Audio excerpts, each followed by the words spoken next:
responsabilidad de las profesiones liberales establece, en el artículo 1767, creo que es, Juan Carlos, fíjate por las dudas, creo que es 1767, regula la responsabilidad de los profesionales y dice, la responsabilidad de los profesionales es de neto corte subjetivo. Hasta ahí fantástico. ¿Por qué? Puede decir, flaco, vos me querés venir a denunciar a mí, me querés venir a ser responsable, amacate y probame que yo incumplí las normas de la profesión. Hasta que empieza, es decir, los artículos, el problema de los artículos no es lo que dicen muchas veces, lo que agregan de más. Y cuando habla de las profesiones liberales, dice que es subjetiva, salvo, y el salvo en el derecho es una guadaña atroz que, ¿sí?, es guillotín personificado. Salvo que el profesional ya se ha comprometido ¿a qué? A aportar un resultado concreto. Encima. Y yo digo, ¿quién mejor que un arquitecto, ¿sí?, para garantizar un resultado concreto de una obra?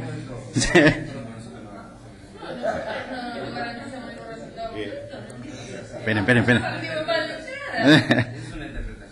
No es una interpretación. Ahora les digo por qué no es una interpretación.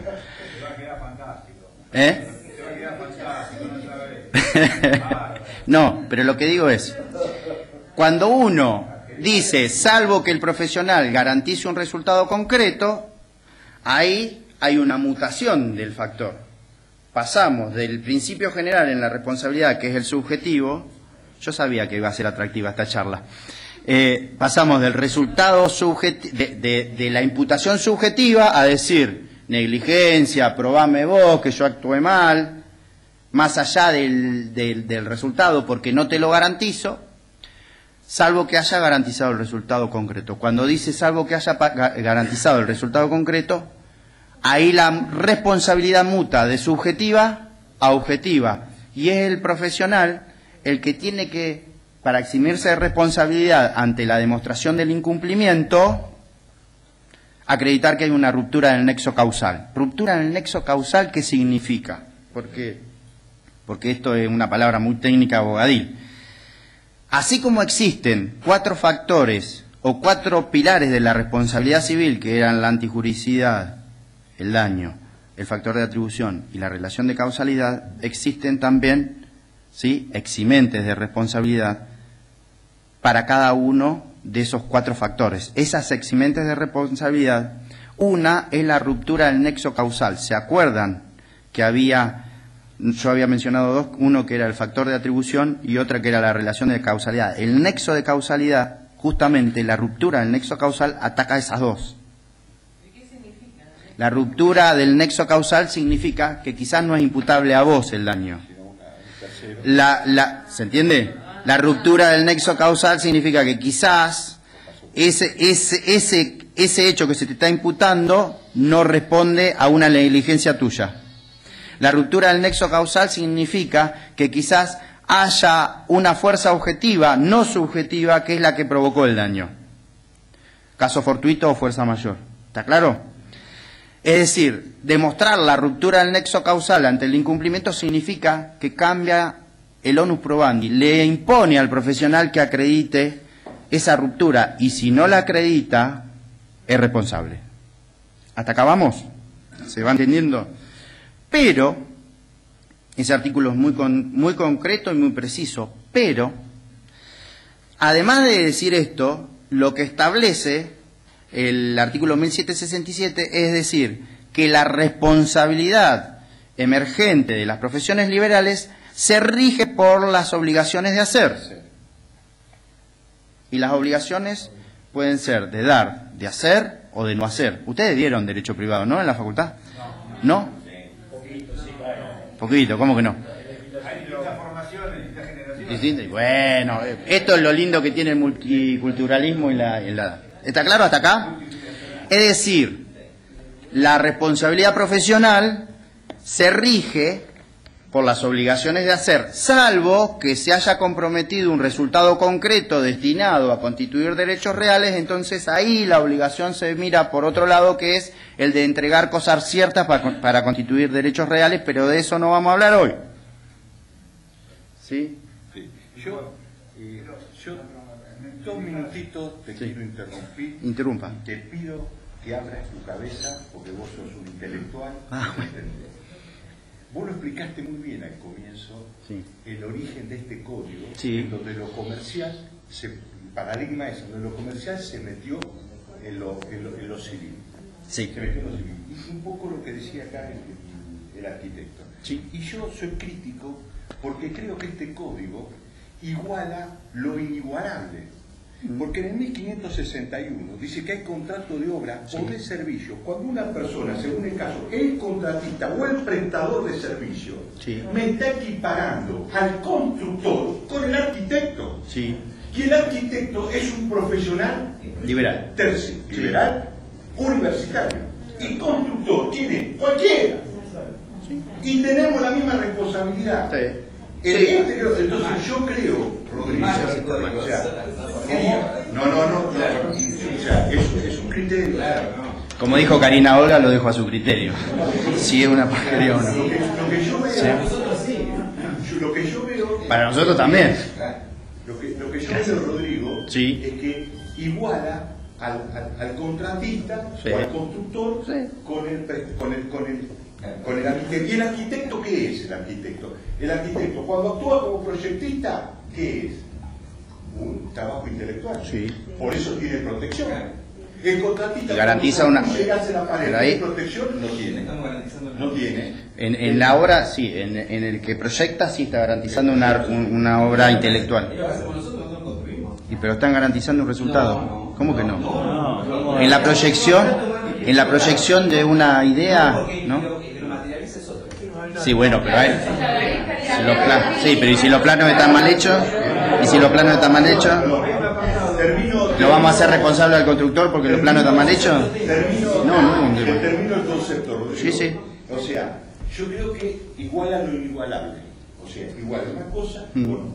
Según en el artículo que vos bien citaste, en 1255, cuando habla del precio, que le da a ustedes las atribuciones hasta de reducirlo, y habla del precio y de honorario. Hoy no salgo de acá, Juan Carlos, seguimos leyendo el artículo. Pero no, estamos discutiendo técnicamente, o sea, estamos discutiendo, no por la altura tuya. Estamos planteando situaciones. Cuando se habla de ¿qué cobra el arquitecto? Honorario. ¿Qué cobra el contratista? Precio. ¿Qué es el contratista? Comerciante. ¿Qué es el abogado? El arquitecto. Profesional. ¿Qué es? Profesional. Es un profesional que cobra honorario, no cobra precios. O sea, diríamos en el concepto de lo que vos enseñás, el contratista es comerciante, el arquitecto no es comerciante. Vieron que tenía razón yo que se había comercializado el derecho civil. Exacto, totalmente de acuerdo. Y yo creo que eso es una cuestión que la van a tener que interpretar ustedes. Totalmente. O sea, que la van a tener que interpretar ustedes, porque a mí también me entra la duda, y te lo digo, también he leído los autores que vos mencionás, de si la del arquitecto es una obligación de resultado. Bueno, a eso vamos a tratar de explicar. Por eso pero ya lo explicaste y está bien. Sí, todavía. A mí me entra la duda si es una obligación de resultado. Porque la de resultado, la del contratista. Porque, por ejemplo, otra cuestión, Rodrigo, el director de obra. El director de obra es Dios. Dios, la Virgen María y San José. Y el director de obra. Y todos los santos también. Escúchame, el director de obra le dice al comitente, escúcheme, comitente, no le pague al contratista porque no lo hizo. Y le paga, no, me va a pagar, a ver si se me va. Y le paga. ¿Y vos qué te quedás? Te quedás en el aire zapaleando, porque no tenés imperio. No tenés imperio. Vos no podés decir al tipo, mire, usted hace eso y si no lo hace, se va. No. Por eso a mí me parece, Rodrigo, que es importante y que tiene que entrar ahora la responsabilidad del dueño de la obra. Sí. La responsabilidad del dueño de la obra también tiene que entrar en este... Pero hace justamente todo lo contrario el código en materia de responsabilidad del dueño de la obra. Pero lo mío es una disquisición, es interesada porque estoy influenciado por todo esto que están sentados. que están sentados por eso, fíjense que... Pero quiero hacerte el planteo, o sea, como para que... clarificaba un poquito más la responsabilidad objetiva que tenía el dueño o guardián de la cosa, Pero ahora justamente, porque fíjense ustedes el programa, No digo que el programa está armado inteligentemente porque es mentira, pero sí va desarrollando los puntos hasta cuajar en el punto central cuando dice la diversa función que ejerce el arquitecto y su responsabilidad. Porque además, como bien apunta acá la colega, antes con el 1113 se podría llegar a resolver, con el 521, con el 517 se resolvía, con el 1113, o si no, con el 912, donde decía, cuanto mayor es el deber de obrar, mayor es la responsabilidad. Ahora está más eso, pero ¿sabe cuál es el problema? Que ahora justamente ese artículo dice que no se le aplica la responsabilidad objetiva por actividades riesgosas a las profesiones liberales, con lo cual saca de la órbita directamente por el vicio, por los daños causados por el vicio de la cosa o defecto de la cosa, vicio o defecto de la cosa, siendo dueño o guardián de la misma, lo excluye de responsabilidad para actividades riesgosas o por el vicio de la cosa, con lo cual ya la responsabilidad esa objetiva en materia profesional la tenemos que excluir directamente. Y ya la responsabilidad es de materia subjetiva, salvo que de acuerdo a las obligaciones de hacer resulte que se asumió un resultado concreto. Entonces, para continuar con la hilación, lo que provocó ahora es una marcada diferenciación entre 3 clases de obligaciones y ya no 2 clases de obligaciones. Yo dije que eran 2, dije que eran de medios o de resultados. Ahora la ley regula 3 clases de obligaciones cuando remite, si no me equivoco, es el 773 me parece, a ver, 773 tendría que ser, o 774, cuando habla de las, o si no, 473. No, 773 tiene que ser. ¿Está en familia? Sí, no, tiene que ser 773. 773 obligaciones. Cuando habla de las obligaciones de hacer, empieza... 773. Exactamente. Cuando habla de las obligaciones de hacer... En el 773 denuncia lo que son las obligaciones de hacer. Consiste en la prestación de un servicio o de un hecho. La realización de un hecho en el tiempo, lugar y modo acordados por las partes. Y hasta ahí pareciera ser que las obligaciones de hacer son una cosa maravillosa, como cumplimiento de esa manda que decía que había 3 clases de obligaciones, de hacer, de dar o de no hacer, y que consiste en la prestación de un servicio o en el cumplimiento de un hecho en un momento, lugar y tiempo determinado.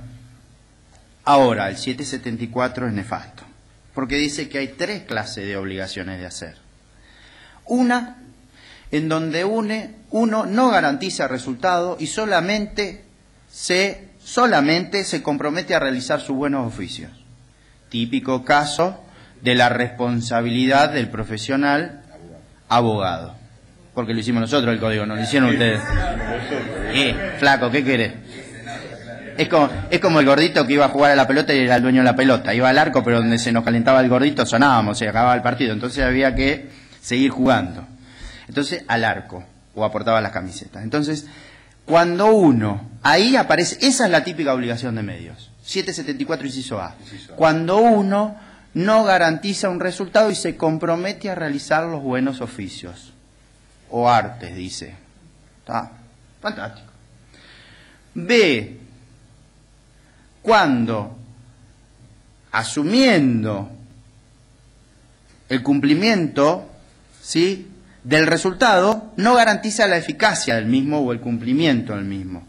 Eso también es para los abogados. Por ejemplo, sale una sentencia en primera instancia, el abogado tiene que decirle a su cliente, tenemos que apelar, y tiene que presentar la apelación. Pero no le garantiza cómo le va a salir en la Cámara la apelación. Pero tiene que presentar la apelación, porque si no presenta la apelación, hay responsabilidad.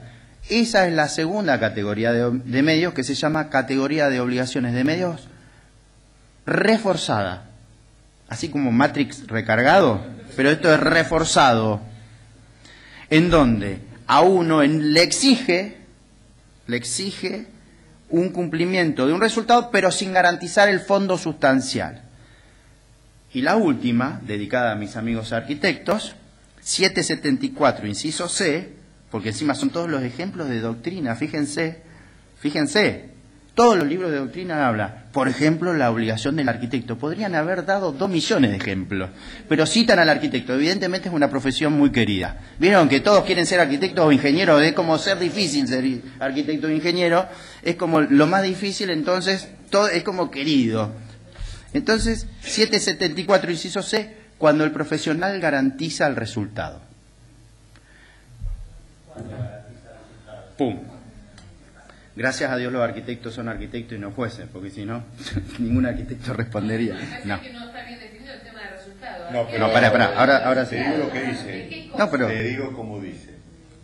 Te leo todo el inciso porque la segunda parte... A ver, yo lo estoy diciendo genérico. Cuando va la norma... Es procurar al acreedor el resultado eficaz prometido. Punto. Hasta ahí podríamos... Prometido, si no lo prometés... No.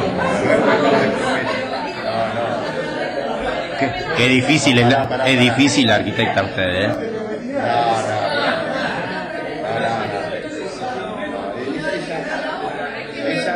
Esa no es la interpretación. No, esa no es la interpretación, ¿eh? Pero, ahora le explico lo que es el resultado. No, pero punto y dice, la cláusula llave en mano o producto en mano está comprendida en este inciso. ¿Está bien? Bueno. El doctor... Sí. Porque quiero que vean esto. La municipalidad no visita la figura constructor. Nosotros tomamos una casita, llamarle propiedad, un amigo, un abogado amigo que nos dice, dale vos que la hacemos en la casa. Pero necesitamos un constructor. Dale, Hacemos un dibujito, No, sí. ya pasamos a la Pero, che, Capito, necesitamos hacer un constructor acá. ¿Para qué? Otro contrato más, otro tipo más, dale, firmalo vos y a vos la municipalidad te deja. Entonces nosotros nos hacemos cargo de las 3 firmas. Y es ahí donde... Está el error. Ahí es donde está el error. Sí, sin tirar nada, por favor. No. Nada. No, yo creo que lo que tendríamos que definir con exactitud, que lo que estás haciendo claramente vos, es esta cosa de la definición de medios y de resultados. Porque en realidad nosotros lo que ofrecemos es una tarea profesional, intelectual, que tiene como retribución Sí, un es honorario. intelectual. Sí. No comprometemos un resultado. Hacemos esa tarea, que la desarrollamos, preparamos una documentación, supongamos una tarea de proyecto y dirección.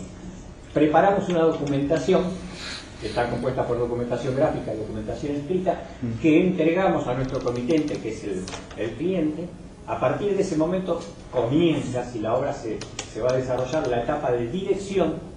En la dirección de obra, ¿qué hace el profesional?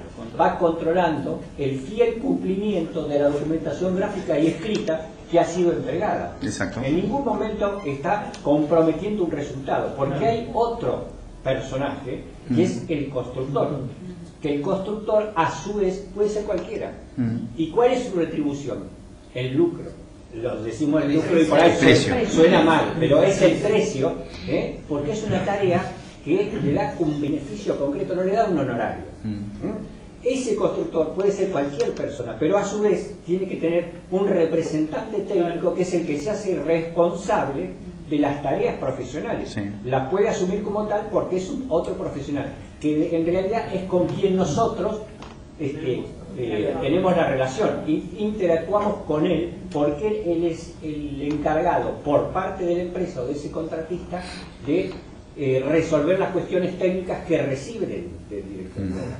Pero en ninguno de estos trayectos nosotros comprometemos un resultado final, comprometemos el medio, que es lo que fuimos entregando y lo que fuimos, ¿puedo aclarar eso? Y lo que fuimos controlando. Sí. Con respecto al tema de llave en mano, no tiene nada que ver con el tema nuestro, profesional, es otra cosa, es otra cosa, es el constructor que tiene otra tarea, de nuevo, que por eso saca un beneficio distinto al que tenemos nosotros como una tarea profesional, que es el honorario, y entonces ahí es donde empiezan a chocar. Lo que pasa en la realidad es otra historia, que la podemos hablar, pero digamos, las figuras concretas... No, es que eso es cierto. ¿Puedo hacer una aclaración?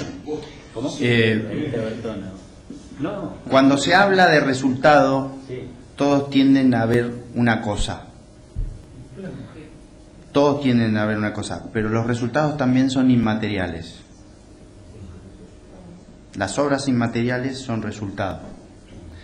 Entonces, lo difícil de esto, más allá del llave en mano, porque eso que yo quizás voy a compartir, más allá de que doy la bienvenida a este código, pero en otras cosas soy muy crítico, vieron que se quedaban a medias y en otras están muy equivocados, es que acá regula el contrato de obra y las responsabilidades conforme a la idea de empresa.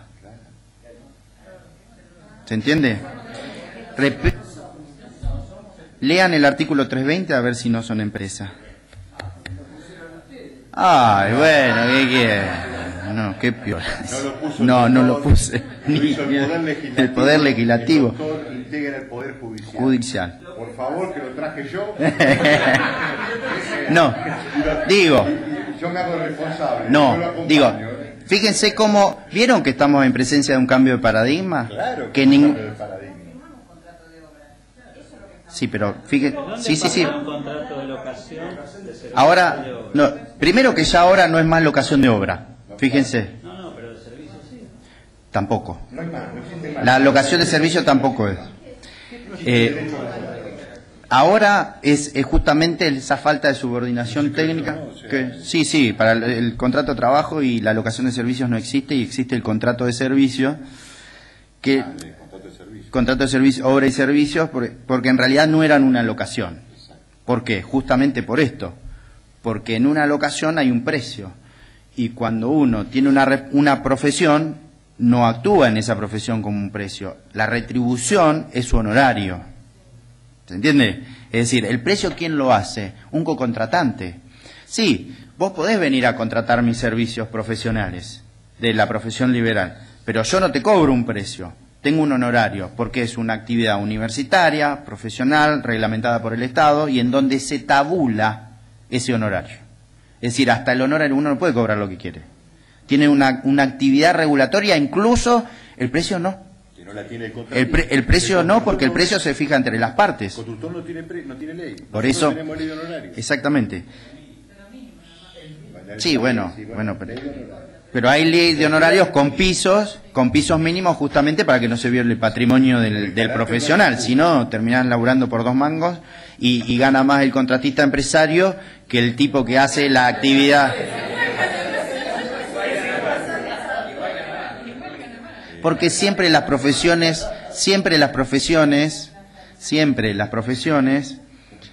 se terminan, no quiero decir desvirtuando la profesión, pero sí en la praxis el profesional siempre termina, son pocos los que son exitosos en el sentido de ser millonario conforme a la profesión. ¿Por qué? Hay casos de abogados que fueron muy exitosos. Sí, bueno, pero lo que significa esto es que yo a lo que voy con idea de empresa, y cuando les digo, ojo, porque nosotros no somos empresarios, porque nosotros no, ojo, porque la definición de empresa hoy ya cambió incluso hasta del Código Civil, de la legislación comercial. ¿Por qué? Porque ahora se admite la sociedad unipersonal. Y el artículo 320 habla de la actividad empresarial. Hasta le obliga a llevar libros a la actividad empresarial. ¿Y qué sé yo si un arquitecto no desarrolla una actividad empresarial haciendo obra intelectual inmaterial? Y bueno, por eso hay que verlo en la práctica. Hay que ver en la práctica qué es lo que hace. ¿Se entiende? El honorario, sí. ¿Dónde pasamos a cobrar un precio? Para que me tomen como una empresa. No, es que yo no digo que la empresa tome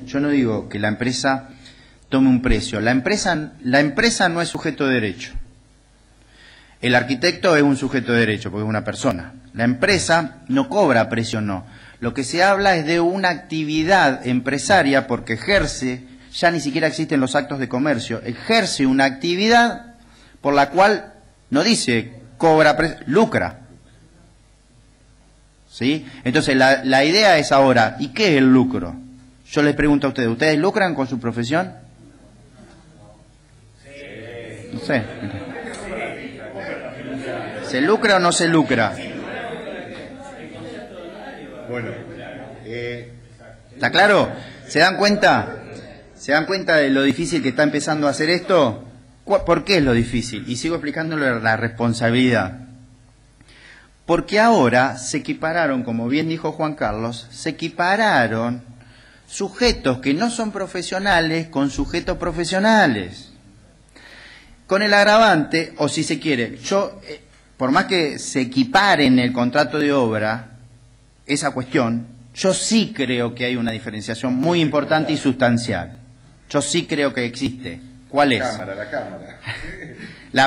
Lo que existe de diferencia es que lo sustancial, al constructor se le va a aplicar la ley de defensa al consumidor, que agrava la responsabilidad y su situación frente al consumidor, y al profesional nunca se le va a exigir, porque está excluida. Sí, pero eso es lo que pasa con el constructor y no con el arquitecto. No con el arquitecto. ¿Se entiende? Es decir, al arquitecto no se le va a decir, pero usted incumplió el deber de información y no me informó bien tal o cual cosa. Y usted va a decir, yo soy el profesional y el que tiene la dirección técnica, el conocimiento técnico. Es decir, no te voy a pedir un consentimiento informado para ver cómo tengo que hacer o sacar un cálculo, porque en realidad los técnicos, es decir, el profesional es el arquitecto. El constructor tiene que informar. ¿Por qué? Tiene que informar porque él sí garantiza el resultado.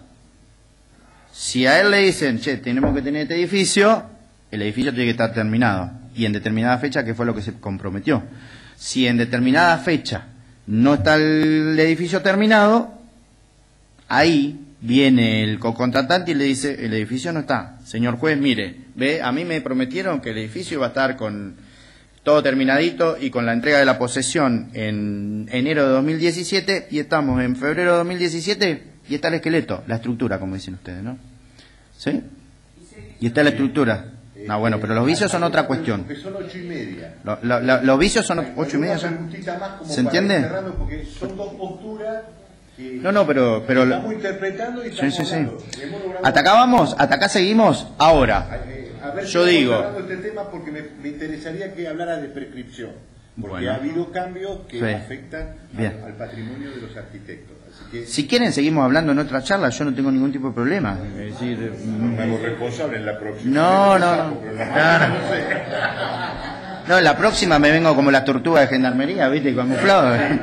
Perdón, arquitecto, usted quería preguntar, ustedes dos, yo sé que querían... El arquitecto cubre los tres, o sea, si no, ¿dónde entra el trabajo de asesoramiento? El arquitecto cubre los tres, dice. Claro, que ¿dónde entra el trabajo de asesoramiento, el informe técnico, que son otras actividades?